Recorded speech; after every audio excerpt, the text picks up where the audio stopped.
모세는 새로운 큰 감동과 도전을 안겨준 참으로 가장 위대한 지도자였다라고 한마디로 규정을 하고 싶습니다.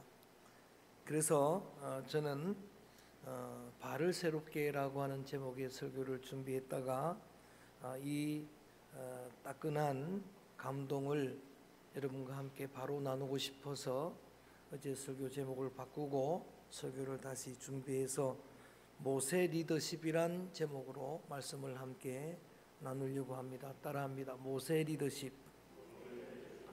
모세 리더십은 한마디로 생명 리더십입니다. 어떻게 하면 살도록 하고, 어떻게 하면은 구원을 얻도록 하고, 어떻게 하면은 백성들로 복을 받도록 하는 그런 위대한 리더십을 발휘한 모세에게 감동도 받고 또 큰 도전도 받을 수가 있었습니다.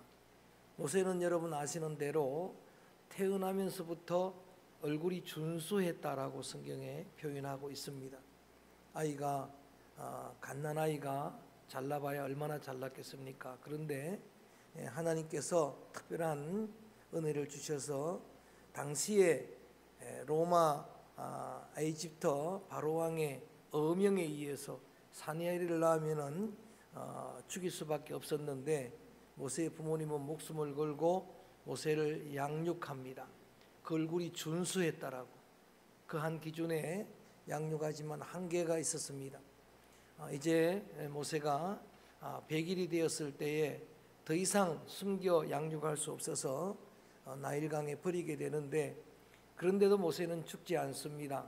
갈대 상자에 그를 담아 두었기 때문입니다.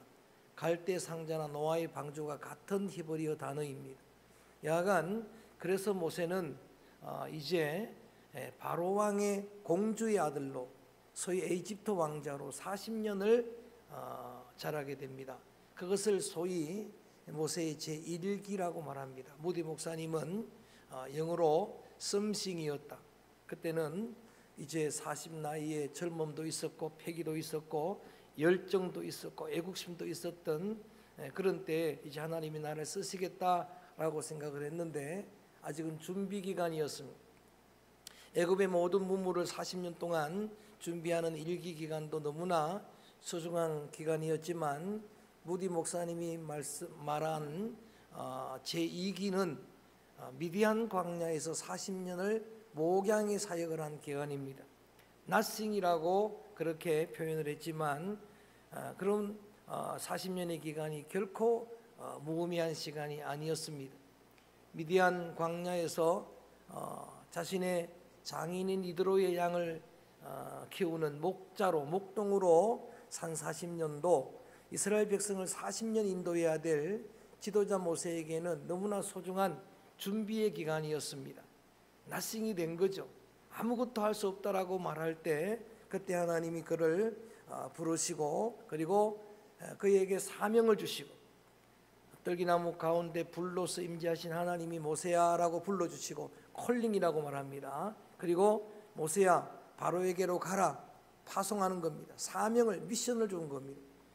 너의 백성을 저 바로의 앞에서 구원해내라고 하는 그 사명을 안고 나머지 마지막 40년 제3기 그걸 무디 목사님은 올싱이라고 말합니다.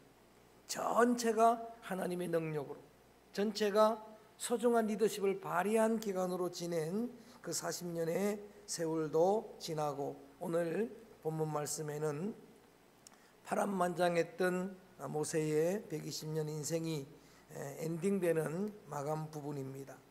여러분 하나님의 부르심 앞에 모세는 자신의 약점을 빌미로 해서 핑계를 합니다. 하나님 나는 입이 둔한 사람입니다라고 그렇게 말하지만 하나님은 끝까지 그를 설득시킵니다. 하나님의 설득에 이 모세가 결국은 하나님의 말씀을 순종하게 됩니다.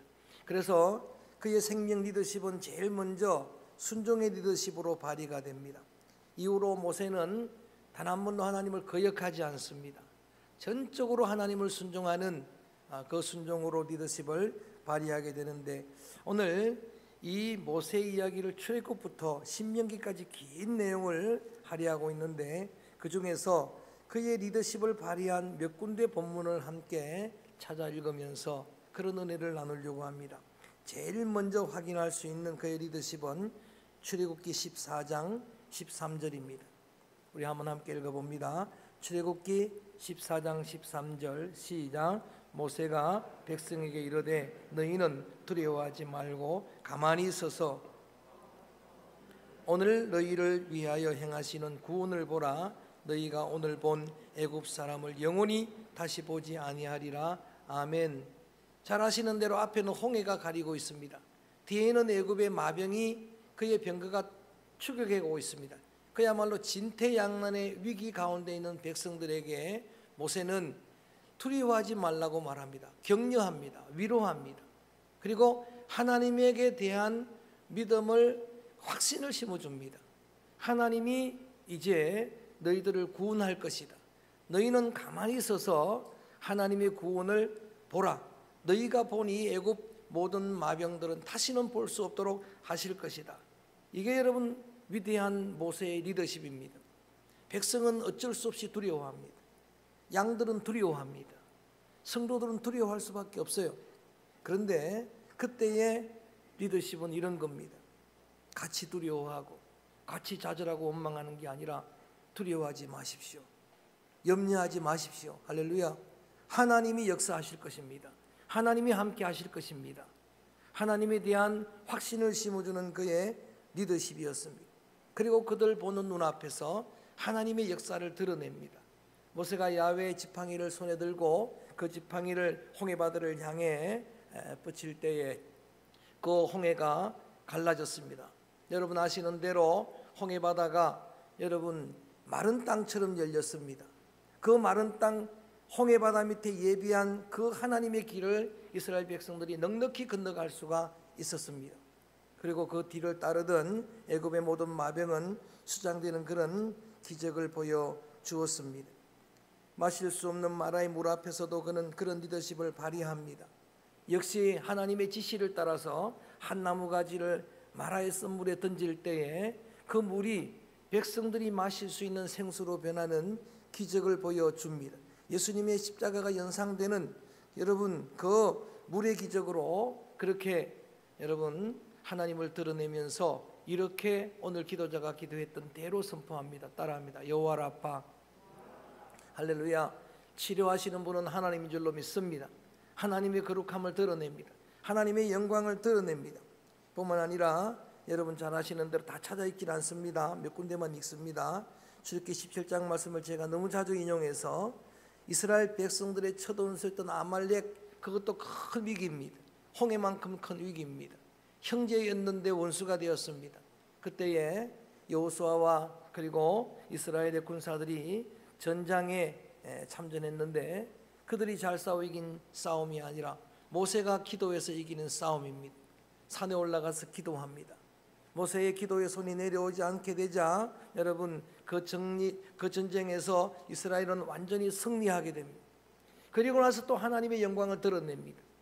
이번에는 하나님은 이런 분입니다. 우리의 모든 쓴물을 달게 고치시는 분일 뿐만 아니라 그분은 따라할까요? 여호와 니시. 할렐루야. 승리를 주시는 분입니다. 여러분 모세 이야기를 읽어나가다 보면 감동적인 장면이 한두 가지가 아닌데 이렇게 그가 율법을 받는데 그 율법이 시내에서 받은 율법이 이스라엘의 영원한 규례가 됩니다. 뿐만 아니라 하나님의 식양대로 태버너클 성막을 짓습니다. 그런데 그 성막이 이스라엘의 어토너먼트 속죄소가 됩니다. 이런 많은 장면들이 있는 중에 그 성막 그리고 하나님의 법을 받으러 올라간 40일 동안을 그 리더십 공백을 이스라엘은 견디지 못하고 잘 아시는 대로 아론과 더불어 백성들이 금송아지 우상을 만듭니다. 하나님이 진노하셨습니다. 이미 3,000명의 생명을 잃었습니다.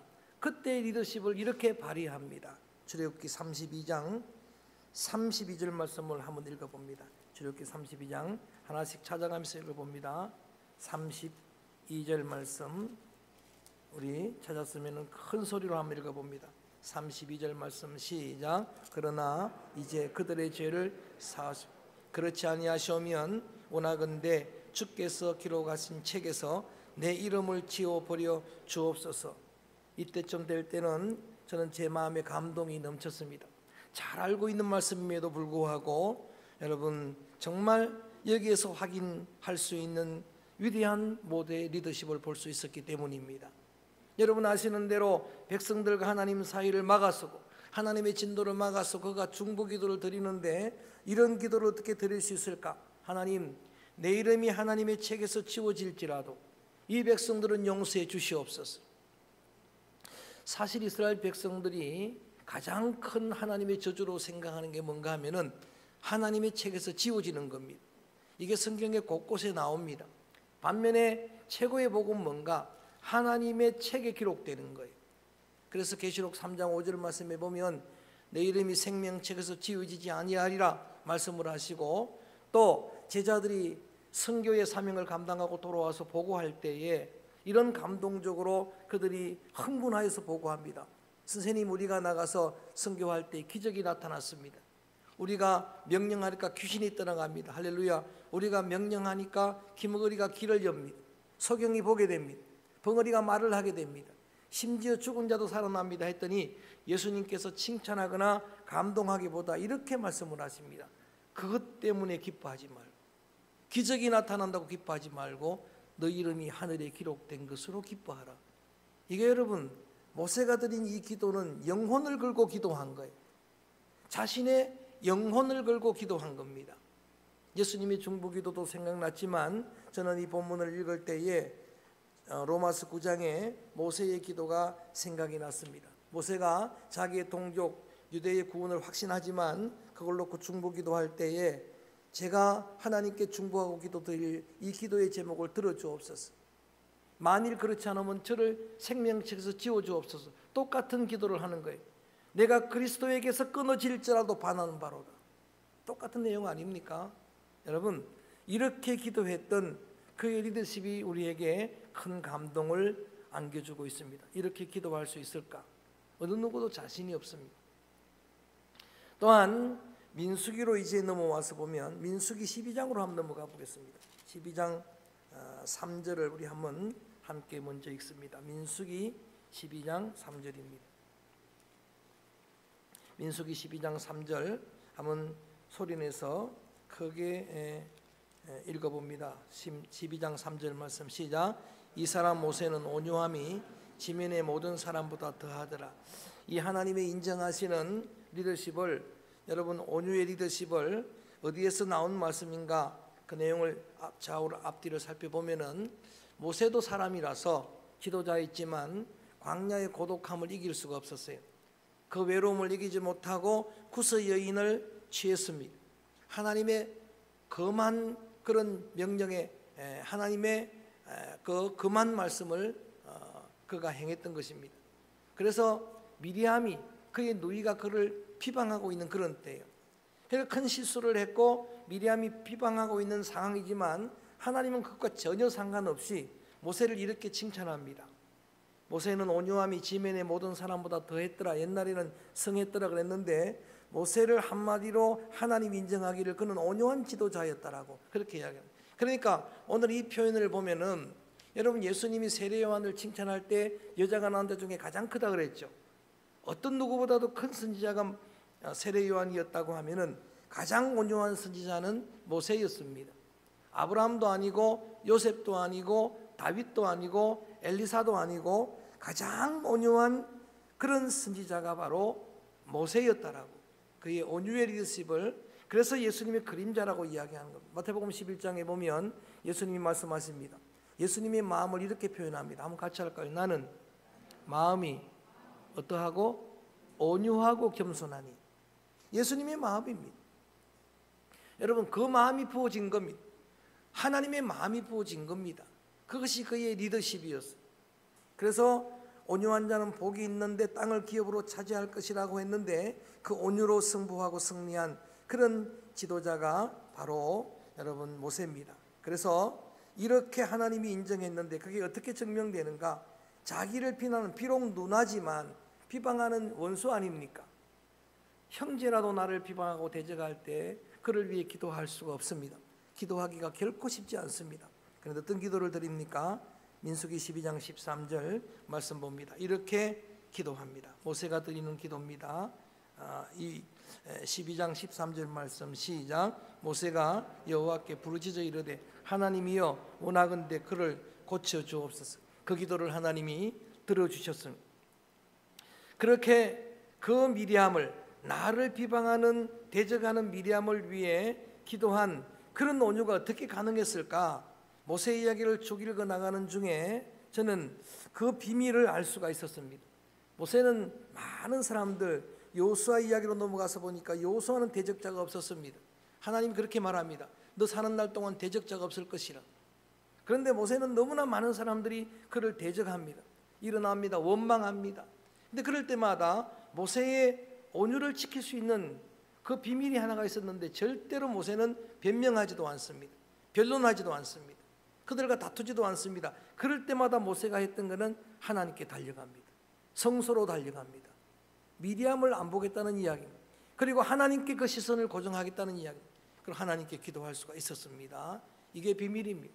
나를 대적하고 나를 비방하고 그들을 여러분 대항하지 않고 그들과 대면하지, 그들과 변론할 필요가 없이 여러분의 시선을 하나님께 두고 하나님께 기도하면 이렇게 기도할 수가 있습니다. 미리암을 용서해 주시옵소서. 하나님 그를 고쳐 주옵소서. 하나님이 그 기도를 들어주신 줄로 믿습니다. 이런 천하의 모세도 단 한 번 결정적인 실수를 하게 됩니다. 우리 한번 민수기 20장으로 가봅니다. 민수기 20장 8절 말씀을 먼저 읽어봅니다. 여러분 잘 아시는 가데스 바네아의 사건입니다. 물 없어서 불평하는 백성들에게 하나님은 물을 먹이려고 그렇게 하나님이 지금까지 명령을 순종한 모세에게 명령합니다. 이번에는 시내산에서는 반석을 쳐서 물을 냈지만 이번에는 반석을 명하여 물을 내라고 20장 8절입니다. 읽어볼까요? 하나님의 명령입니다. 20장 8절 시작.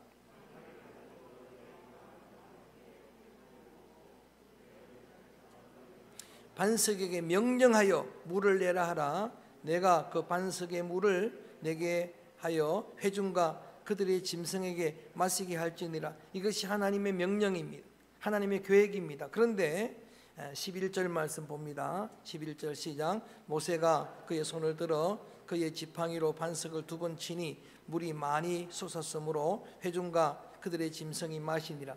하나님은 반석을 명하여 물을 내라고 했는데 모세는 반석을 2번 쳐서 물을 냅니다. 그런데도 하나님은 물을 주십니다. 백성들로 하여금 풍성하게 마실 수 있도록 하셨는데 문제는 이때부터 하나님은 집요하게 이 일을 집중합니다. 추궁합니다. 그리고 하나님은 이 일 때문에 모세는 하나님의 약속한 조상들에게 맹세하신 적과 꿀르는 가나안 땅에 들어갈 수 없다라고 단정해서 단호하게 말씀을 하십니다. 그동안에는 사실은 리더십의 분노를 경계하는 말씀으로 많이 주목해 왔습니다. 꼭 한 번 이 온유한 이 모세가 이렇게 그 온유함을 깨뜨리고 분노했다. 반석을 2번 친 게 보니까 열받아서 쳤다. 이렇게 설명을 해왔습니다. 물론 리더십의 분노를 경계하는 그런 말씀일 수도 있습니다. 오늘 말씀을 자세히 읽어보면 20장 1절 말씀에 미리암이 죽습니다. 참어지했던 그를 죽고 애도 기간이 끝나기도 전입니다. 근데 백성들은 여전히 원망합니다. 여러분 온유한 그 모세에게도 한계가 있지 않겠습니까? 얼마든지 분노가 일어날 수가 있습니다. 그런데 하나님은 그 분노 때문이라고 말씀하지 않고 오히려 이 일로 인해서 이 12절 말씀을 읽어볼까요? 12절 말씀 읽어봅니다. 시작. 여호와께서 모세와 아론에게 이르시되 너희가 나를 믿지 아니하고 이스라엘 자손의 목전에서 내 거룩함을 나타내지 아니한 고로 너희는 이 회중을 내가 그들에게 준 땅으로 인도하여 드리지 못하니라 하시니라. 거기에 보니까 2가지를 이야기합니다. 제일 먼저는 나를 믿지 않았다. 여러분 과거의 시내산에서 그런 경험이 있었어도 지금은 하나님을 믿는 믿음은 하나님의 명령대로입니다. 하나님의 계획대로 순종하는 건데 반석을 명하지 않고 친 것은 불순종이었다. 불신앙이었다라고 하나님이 그렇게 해석을 하셨고, 또 하나는 이번만큼은 모세가 지금까지 전부 야훼라파, 야훼니시, 홍해를 건너게 하신 분은 여호와입니다. 강한 팔과 편팔로 백성들을 인도하신 분은 하나님입니다. 그렇게 하나님의 거룩함을 드러냈는데 이번만큼은 내가 물을 낸다고 하는 것, 하나님이 내신다는 이야기를 하진 않아요. 이 일 때문에 하나님은 모세가 그 약속의 땅에 들어갈 수 없다라고 그렇게 말씀하십니다. 그때부터 모세는 알았습니다. 자신이 약속의 땅에 들어갈 수 없다는 사실을.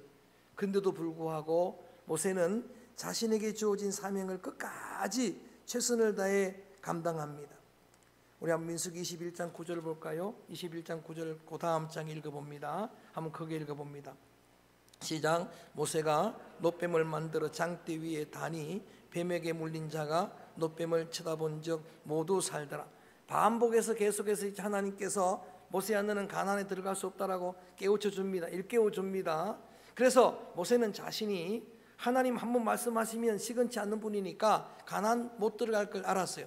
그래서 끝까지 자신의 사명을 감당하는데 21장의 사건은 아시는 대로 이스라엘 백성들이 또 불평하고 원망하다가 불뱀에 물려서 죽어가는 상황입니다. 근데 모세의 리더십은 또 살립니다. 그때도 사는 길을 만들어줍니다. 하나님의 명령을 따라 나무에 놋뱀을 달아 메고 그리고 그 놋뱀을 본 자들로 살도록 했습니다. 예수 그리스도의 십자가가 연상되는, 여전히 십자가의 그림자가 되는 놋뱀입니다. 예수님이 친히 말씀하십니다. 이 모세의 광야의 놋뱀 사건을 두고 이렇게 말씀하십니다. 모세가 광야에서 뱀을 뜬 것처럼 인자도 들려야 되리라. 십자가를 질 것을 말씀하실 때 그것을 인용하실 정도로 중요한 사건이었습니다. 그 외에도 이 말씀을 함께 나누자면 시간이 부족한데, 그렇게 해서 이어지는 신명기는 이스라엘 백성들 출애굽 2세대들 여호수아 갈렙 외에는 아무도, 아론도 모세도 들어가지 못하고 그 들어가는 이스라엘 백성들 60만, 장정만 60만은 전부 광야에서 태어난 사람들입니다. 출애굽 2세대들입니다. 율법을 제대로 처음부터 배우지 못한 사람입니다. 그들에게 율법을 재교육하는 디토로노미, 제2의 그런 계명, 재교육이라는 의미입니다. 재교육하는 임종설교인 신명기는 더 감동적입니다. 신명기 5장에서는 십계명을 다시 강론합니다. 6장에서는 쇠마의 말씀, 이스라엘 백성들이 오고 오는 세대들이 전부 영원히 그 말씀이 교육의 여러분 내용을 삼는 쇠마의, 들으라 이스라엘아, 손에도 그리고 이마에도 또 문설주에도 문에도 붙여놓고 읽도록 하고, 달려가면서도 일어날 때도 그렇게 말씀을 여러분 읽도록 하는 그 쇠마의 말씀도 주셨을 뿐만 아니라 신명기 8장의 말씀은 이스라엘 백성들 광야 40년 그 광야 레슨을 잊으면 안 된다. 여러분 과거에 억울했던 거, 아팠던 거, 그런 것들은 다 잊어야 좋지만은 하나님의 은혜는 잊으면 안 됩니다. 하나님의 은혜는 망각하지 마시기를 주의 이름으로 축원합니다. 광야 40년간 지나는 동안에 하나님이 너희를 광야로 이끌었던 그 하나님의 의미가 무엇이느냐? 너를 낮추기 위한 것, 너를 죽이려고 한 게 아니고 겸손의 훈련장이었다, 교육장이었다. 뿐만 아니라 40년 동안 만나를 먹였는데 그 만나를 먹인 그런 의미도 우리 모세를 통해서 말씀하십니다. 40년 동안 만나를 먹이면서, 40년 긴 기간 동안 만나로 여러분을 먹이면서 이렇게 하나님은 의도하셨다. 사람이 땅에 나는 떡으로 사는 존재가 아니고 말씀으로 사는 존재임을 알게 하려고. 할렐루야. 이런 주옥 같은 말씀들이 신명기에 쭉 기록되어 있는 중에 하나 감동적인 리더십입니다. 신명기 18장 15절입니다. 많이 찾아 좀 죄송하지만 오늘은 한번 찾아봅니다. 신명기 18장 15절 말씀 읽어봅니다. 큰 소리로 시작. 내 하나님 여호와께서 너희 가운데 내 형제 중에서 너를 위하여 나와 같은 선지자 하나를 일으키리니 너희는 그의 말을 들을지니라. 아멘. 이게 무슨 이야기입니까? 모세는 자신이 가나안에 들어갈 수 없을 줄 알았어요. 그리고 하나님께서 알려주었습니다. 너를 이어서 여호수아가 이스라엘을 인도해 갈 것이다. 다음 세대의 리더십이 여호수아인 줄 알았어요. 이게 진짜 리더십이에요. 독불 장군이 아닙니다. 나 혼자 다 할 수 없는 겁니다. 나는 할 수 있는 그 분량이 있습니다. 그리고 그 다음은 다음 세대입니다. 그 다음은 다음 리더십입니다. 그래서 그를 세우면서 백성들에게 부탁합니다. 이게 진정한 리더 아니겠습니까? 나 같은 선지자가 쓸 텐데 그의 말을 너희들이 청종하라. 그 외에도 이런 주옥 같은 이야기들이 계속 펼쳐집니다. 어떻든 살리는 리더십, 백성들이 복 받았으면 좋겠다. 백성들이 하나님의 구원을 받았으면 좋겠다. 그래서 에발산에 6지파를 세웁니다. 에발산에 6지파를 세우면서 저주의 내용들을 선포하도록 합니다. 그리고 그리심산에 또 자신이 그렇게 특별히 사랑했던 6지파를 세워놓고 축복의 내용을 선포하도록 합니다. 실물 설교입니다. 백성들로 하여금 그 심령에 각인시키는 거예요. 그래서 6지파가 모여서 함성을 지릅니다. 백성들이 다 거기에 아멘하도록 합니다. 우상을 섬기면 저주받을 것이다. 백성들이 아멘합니다. 부모를 불공경하면 저주받을 것이다. 아멘합니다. 조상들이 정해준 그 경계석을 허물 뿌리면 저주받을 것이다. 아멘합니다. 그리고 하나님 말씀을 지켜 행하면 복을 받을 것이다. 하나님 말씀을 순종하면 복을 받을 것이다. 이렇게 해도 아멘이 없습니까? 하나님이 순종하는 여러분들에게 복을 주실 줄로 믿습니다. 좀 더 크게 하면 여러분 태의 복을 받게 될 줄로 믿습니다. 여러분의 소생의 자녀의 복이 임하게 되기를 축복합니다. 소산의 복을 받게 될 줄로 믿습니다. 들어가도 나가도 복될 것입니다. 여러분의 떡반죽거리기 복될 것입니다. 여러분이 손으로 하는 모든 일들이 복될 것입니다. 그래서 저주도 축복도 앞에 두시는 하나님이, 모세가 그렇게 하나님이 그렇게 두 개를 주셨는데 그 기로에 선 너희들, 선택은 너희 몫이니까 제발 생명을 선택하라, 구원을 선택하라, 복을 선택하라. 그래서 너희들이 살기를 원하노라. 이게 리더십입니다. 위대한 모세의 리더십입니다.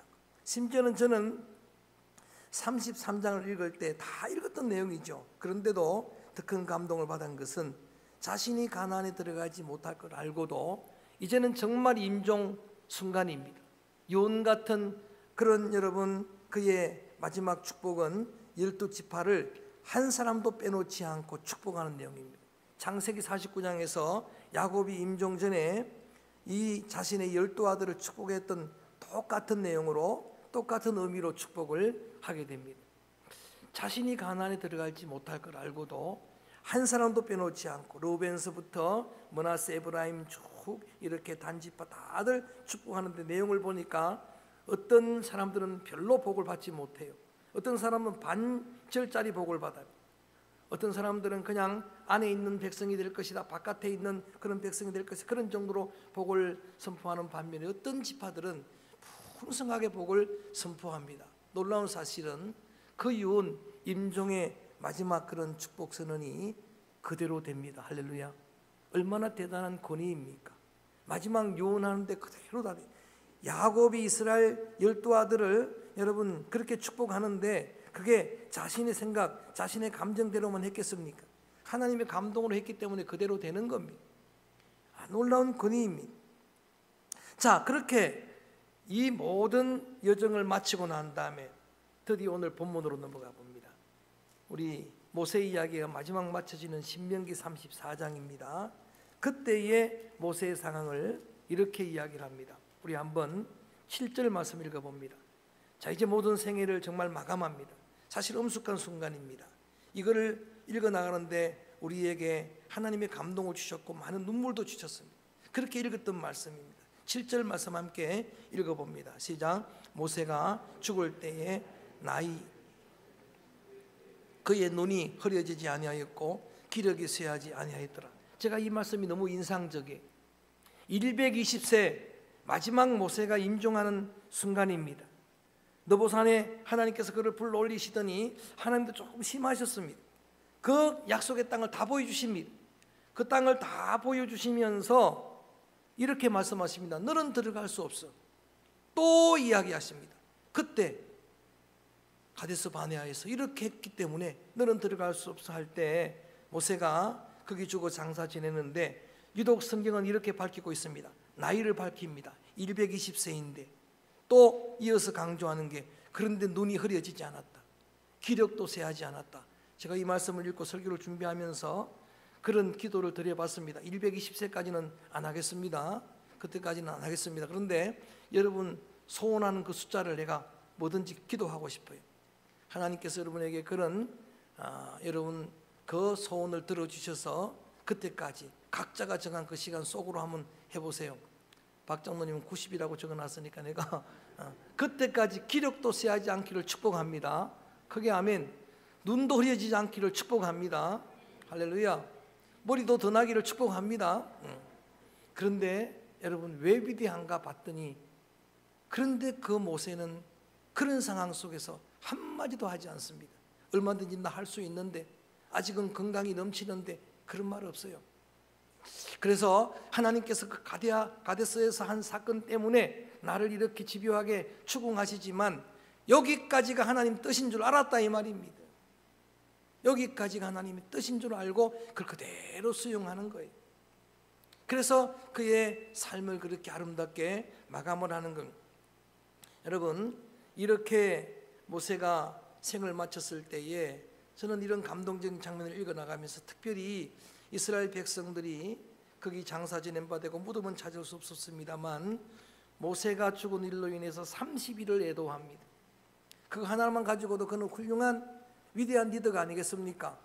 물론 그들이 정한 그 지도자의 그 애도 기간의 규례 그거에 의한 거지만 백성들이 30일을 애도했습니다. 제가 아는 고향의 어떤 분은 돌아가셨는데 그분은 많은 사람들한테 여러분 어떻게 평가될지 모르지만 가족들에게는 정말 별로 그렇게 썩 좋은 그런 가족, 그런 아버지가, 그런 형제가 아니었어요. 그런 남편이 아니었어요. 그런데 그분이 돌아가시고 나니까 온 동네가, 온 고을이 다 애도합니다. 진심으로 울어줍니다. 그래서 저는 어릴 때 그런 생각을 했어요. 저 어떤 증거 하나로 그분은 충분히 성공적으로 살았다. 할렐루야. 그분이 누군지 묻지는 말아주시기를 바랍니다. 얼마든지 그렇게 평가될 수가 있는 겁니다. 여러분, 우리의 삶도 이제 90이라 정해놨어도 장로님 몇 년 남았습니까? 정말 이제는 우리의 삶도 하면 이 모세를 우리의 모범으로 삼아서 한번 돌이켜 봐야 될 때가 되는데, 그때 내가 사역을 삶을 마쳤을 때에 하나님은 나는, 그리고 사람들은, 성도들은 나를 어떻게 평가할까? 너무나 죄송해서 눈물이 났습니다. 내가 내 사역을 마쳤을 때 성도들은 나를 어떻게 기억해 줄까? 주님은 나를 어떻게 기억하실까? 어떻게 평가하실까? 얼마나 애도할까? 여러분, 30일 동안을 애도하고 그렇게 가나안도 못 들어가고 그의 생애를 마쳤는데 그 마지막을 하나님이 그렇게 그 이미 매장된, 이미 죽은 모세를 한마디로 이렇게 평가하십니다. 우리 한번 10절 읽고 마칩니다. 큰 목소리로 한번 읽어봅니다. 10절 말씀 소리내서 읽어봅니다. 시작. 그 후에는 이스라엘 모세와 같은 선지자가 일어나지 못하였나니 모세는 여호와께서 대면하여 아시던 자요, 그 뒤로 쭉 읽어보면 이런 능력도 행한 자로. 여러분, 모세의 생애는 끝났지만 성경은, 하나님은 모세를 한마디로 앞으로는 이런 지도자가 없을 것이다, 앞으로는 이만한 지도자가 나타나지 않을 것이다, 여호수아가 아무리 뛰어나도, 다윗이 아무리 뛰어나도 모세만은 못한 지도자입니다. 변화산상에 모세는 드러납니다. 모세가 여기서 죽었다고 가나안 못 들어갔다고 천국 못 간 게 아닙니다. 여러분, 더 큰 신학적 의미로 말하면 모세는 율법이에요. 율법으로는 안 된다는 걸 알려주려고 이걸 로마서에서 바울이 설명하는 거예요. 뭐 그때 분노했다고, 그때 했다고 하나님이 속 좁게 그렇게 한 게 아니고 거기까지가 하나님의 계획이었어요. 그 계획을 끝까지 감당을 했습니다. 여호수아, 그가 가나안으로 인도할 이끌 지도자라는 겁니다. 그러면서 바울은 여호수아는 그리스도의 그림자다, 율법으로는 안 된다, 몽학 선생으로는 안 된다, 거기까지, 입구까지, 예수에게까지. 복음은 예수 그리스도, 여호수아, 예수와 호세아 전부 예수님이 구원자입니다. 그런 깊은 의미가 있습니다만 야간, 여러분, 모세 입장에서는 거기서로 끝났습니다. 하나님의 축복의 땅을 눈으로 바라보고 들어가지도 못했는데 그런 모세를 향해서 너 같은 선지자는 없을 것이다, 너 같은 리더십은 없을 것이다, 너 같은 지도자는 앞으로 없을 것이다, 이상의 성공자가 어디 있겠습니까? 그래서 오늘 저는 이 따뜻한 그런 감동을 함께 여러분에게 나누었는데 제목이 모세 리더십입니다. 시작. 한 번 더 시작. 모세 리더십. 큰 감동도 받으시지만 큰 도전도 받을 수 있기를 바랍니다. 왜냐하면 저도 여러분도 지도자이기 때문입니다. 제가 왜 지도자입니까 말할지 모르지만 여러분을 가정의 가장으로 세웠습니다. 어머니로 세웠습니다. 목장으로 세웠습니다. 여러분의 공동체 안에 사장님으로 세웠습니다. 다 지도자입니다. 주의 교회의 직분자로 세웠습니다. 지도자들입니다. 큰 감동도 받지만 도전을 받아서 우리의 롤 모델로 이렇게 너무나 부족하고 억만분의 1도 따라갈 수 없습니다만은 그래도 표대가 있어야 되지 않겠습니까? 그 실제는 예수 그리스도이지만 또 우리 모세 위대한 리더십을 다시 한번 우리의 마음에 새기면서 이러한 리더십을 꿈꾸는 귀한 시간 되기를 바라고, 또 여러분 이런 리더십이 우리의 각 영역에 하나님의 은혜로 풍성하게 채워지기를 주의 이름으로 선포합니다. 교계뿐 아니라 정계뿐 아니라 재계뿐 아니라 모든 영역에 이 땅의 지도자 복이 함께하는 그런 복된 민족 되기를 바라고 될 줄로 믿습니다. 그래서 오늘 이 찬양을 드립니다.